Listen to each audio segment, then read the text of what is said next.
दोस्तों, भगवान शिव भोले भंडारी है। जो भगवान शिव की आराधना सच्चे मन से करता है, भगवान उनकी इच्छा जरूर पूरी करते हैं। हर कार्य को विधि विधान से इस दिन किया जाए तो घर में सुख समृद्धि धन वैभव का वास होता है। लेकिन इसी के साथ ही शिवरात्रि पर कुछ कार्यों को करने की मनाही होती है। अगर शिवरात्रि के दिन भूल से भी आप ये 3 काम करती है तो आपके परिवार के ऊपर कष्ट आ सकते हैं। इसके साथ ही आपकी पूजा का आपको कोई फल नहीं मिलता, उल्टा आप पाप की भागीदार बन सकती है। तो ऐसे में इस वीडियो को बिना स्किप किए एंड तक जरूर देखिएगा ताकि आपको संपूर्ण जानकारी मिल सके। दोस्तों, हमारी हिंदू परंपरा में शिवरात्रि का बहुत महत्व है और यह पर्व फाल्गुन मास के कृष्ण पक्ष की चतुर्दशी को मनाया जाता है। माना जाता है कि इसी दिन एक महान प्रकाश के रूप में शिव जी प्रकट हुए थे। शिव जी का विवाह मां पार्वती के साथ इसी दिन हुआ था। शास्त्रों के अनुसार माना जाता है कि महाशिवरात्रि के दिन से ही सृष्टि का आरंभ हुआ था। हमारे यहाँ ऐसी मान्यता है कि इस व्रत के करने मात्र से ही सभी तरह के पापों से मुक्ति मिलती है और आत्मा की शुद्धि होती है। ऐसी भी मान्यता है कि इस दिन जहाँ जहाँ भी शिवलिंग स्थापित है उस स्थान पर भगवान शिव का स्वयं आगमन होता है। इसलिए शिव जी की पूजा के साथ ही शिवलिंग की भी विशेष आराधना करने की परंपरा है। भगवान शिव अपने भक्तों की मनोकामनाओं के पूर्ण होने का आशीर्वाद देते हैं। महाशिवरात्रि पर व्रत रखने से व्यवसाय में वृद्धि और नौकरी में तरक्की मिलती है। अगले दिन तिल, जौ और खीर आदि का दान देकर व्रत को समाप्त किया जाना चाहिए, जिससे महाशिवरात्रि के व्रत का पूर्ण फल प्राप्त हो सके। महाशिवरात्रि पर कैसे करे पूजन? महाशिवरात्रि के दिन सबसे पहले जल्दी उठ जाए, स्नान आदि करने के बाद स्वच्छ वस्त्र धारण करें। शिवलिंग पर गंगाजल, दूध, दही, घी, शहद आदि अर्पण करके धूप दीप जलाकर पंचाक्षर मंत्र नमः शिवाय का जाप करने से जीवन की हर समस्या का समाधान हो जाता है। इसी प्रकार से दिन के चारों पहर में पूजा करनी चाहिए।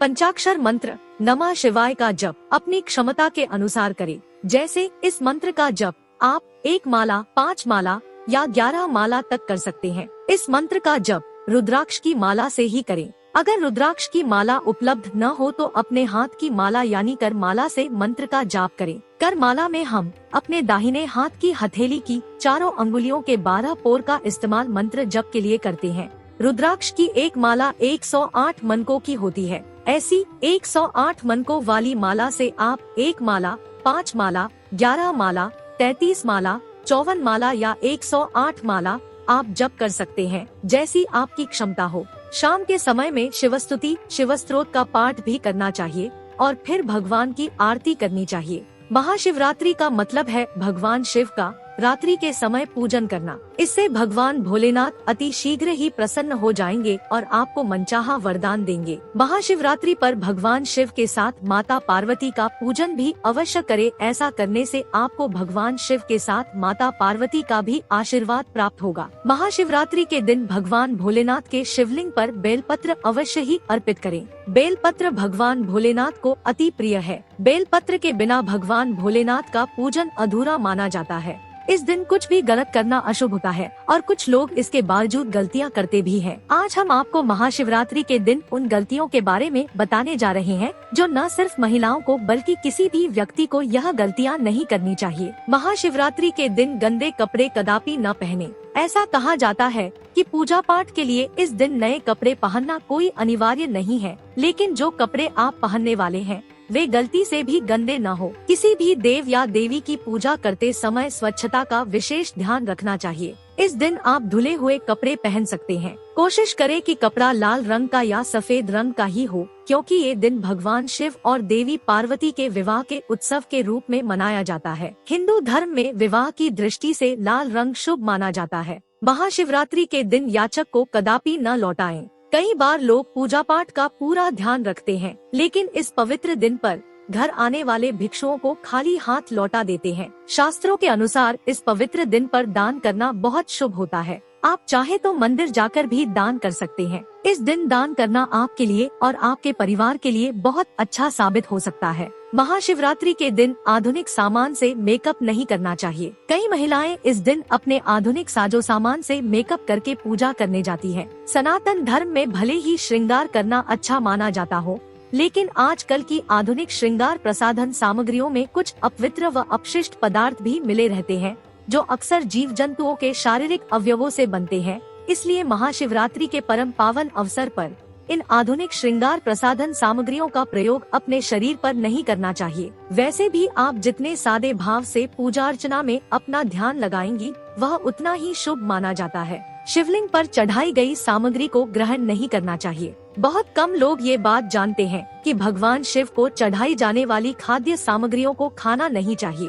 कहते हैं कि ये ठीक नहीं होता। वैज्ञानिक तरीके से शोध होने पर यह बात साबित भी हो सकती है। मान्यता है कि चढ़ाई गई सामग्री का सेवन करना अशुभ माना जाता है। अक्सर लोग इस गलती को हर बार दोहराते हैं। आइए अब आपको बताते हैं कि अगर आप भगवान शिव को प्रसन्न करना चाहते हैं तो यह 3 चीजें कभी भी शिवलिंग को अर्पित ना करें, नहीं तो आप पुण्य की जगह पाप के भागीदार बन जाएंगे। तो आइए जान लेते हैं। पहली वस्तु है तुलसी। पौराणिक कथाओं के अनुसार तुलसी को महालक्ष्मी का स्वरूप माना जाता है। माता लक्ष्मी भगवान विष्णु की अर्धांगिनी है। जहां भगवान विष्णु व शालिग्राम की पूजा में तुलसी का प्रयोग किया जाना बहुत ही शुभ फल प्रदान करता है, वहीं शिवलिंग पर तुलसी का प्रयोग वर्जित है। ये आपको पाप का भागीदार बना सकता है। दूसरी वस्तु है केतकी के फूल। पौराणिक कथाओं के अनुसार केतकी के फूल भी शिवलिंग पर नहीं चढ़ाने चाहिए, क्योंकि एक बार केतकी के फूल ने भगवान ब्रह्मा के झूठ में साथ दिया था। यह बात जानकर भगवान शिव ने क्रोध में आकर केतकी के फूल को श्राप दे दिया था। तीसरी वस्तु है नारियल पानी। मित्रों, ऐसी मान्यता है कि नारियल पानी भगवान को चढ़ाने के बाद ग्रहण करना चाहिए, लेकिन शिवलिंग पर चढ़ाया गया प्रसाद ग्रहण नहीं किया जाता, इसीलिए आपको नारियल पानी शिवलिंग पर नहीं चढ़ाना चाहिए। इसके अलावा मित्रों, शिवरात्रि के इस पवित्र अवसर पर 5 ऐसी महिलाओं और पुरुषों को शिवरात्रि का व्रत नहीं रखना चाहिए। इससे भगवान शिव हो जाते हैं क्रोधित और ऐसे व्यक्तियों की पूजा कभी स्वीकार नहीं होती। इसे शास्त्रों में पाप माना गया है। तो चलिए जानते हैं। सबसे पहले वे लोग आते हैं जिन्होंने अपनी पत्नी या पति को त्याग दिया है। पति या पत्नी को त्याग देने वाले व्यक्तियों को शिवरात्रि के पवित्र अवसर पर शिव की आराधना नहीं करना चाहिए, क्योंकि यह दिन प्रेम का प्रतीक माना जाता है। इसीलिए आप इस व्रत को कतई न रखें। आपको बता दें कि शास्त्र कहता है कि जो प्रेमी जोड़े एक दूसरे से दूर रहते हैं और उन्होंने अपने पति या पत्नी को त्याग दिया है, तो उन्हें शिव शक्ति के भक्त होने के चलते एक हो जाना चाहिए। तभी ही भगवान शिव और माँ पार्वती उनकी भक्ति स्वीकार करते हैं। उसके बाद वे लोग आते हैं जिन्होंने सनातन धर्म के अनुसार विवाह नहीं किया है। महाशिवरात्रि का व्रत विशेष रूप से पति पत्नी के लिए रखना बहुत ही महत्वपूर्ण माना जाता है। इस व्रत को पूर्ण रूप से करने से वैवाहिक जीवन सफल हो जाता है और 7 जन्मों तक का साथ मिल जाता है। लेकिन क्या आप जानते हैं कि अगर आपने हिंदू रीति रिवाजों के अनुसार विवाह नहीं किया है तो आप शिवरात्रि के इस व्रत को नहीं रख सकते। ऐसे में बेहतर होगा कि आप इस व्रत से दूर रहें। बिना सनातन धर्म के अनुसार विवाह किए किसी भी प्रेमी जोड़े को इस व्रत को नहीं करना चाहिए। शास्त्रों में इस बात की बिल्कुल मनाही है। अगर आपने कोर्ट मैरिज भी की है तो फिर भी आप इस व्रत को रखने में सक्षम नहीं है। तीसरे नंबर पर दुष्ट प्रकृति के लोग आते हैं।